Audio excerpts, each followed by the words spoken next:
Mobil saya dilarikan oleh seorang oknum TNI yang bernama.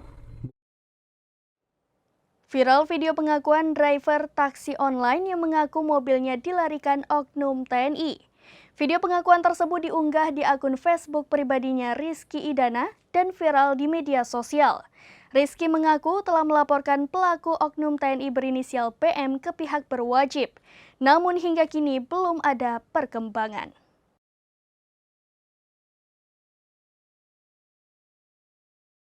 Viral video pengakuan driver taksi online yang mengaku mobilnya dilarikan oleh oknum TNI. Video pengakuan tersebut diunggah di akun Facebook pribadinya Rizky Idana dan viral di media sosial.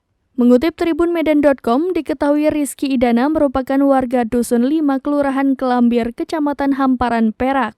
Melalui video tersebut, Rizky Idana yang sehari-harinya bekerja sebagai driver taksi online mengaku bahwa mobilnya dilarikan oleh oknum TNI berinisial BM sejak Rabu 31 Mei 2023.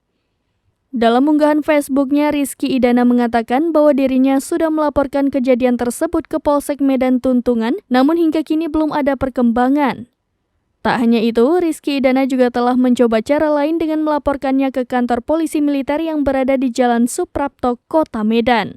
Sama halnya dengan laporan sebelumnya, Rizky Idana mengaku laporannya itu tak kunjung ada perkembangan.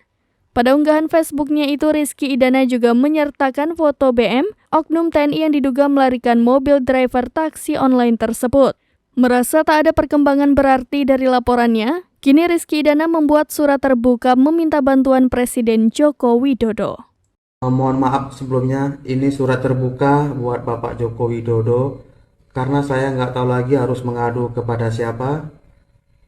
Karena saya mengalami kehilangan mobil sudah hampir 1 bulan dan mobil saya dilarikan oleh seorang oknum TNI yang bernama Buntora Manalu. Demikian informasi terkini, Syeda Ralon, saksikan terus berita lainnya di kanal YouTube Serambi News, website dan Facebook serambinews.com.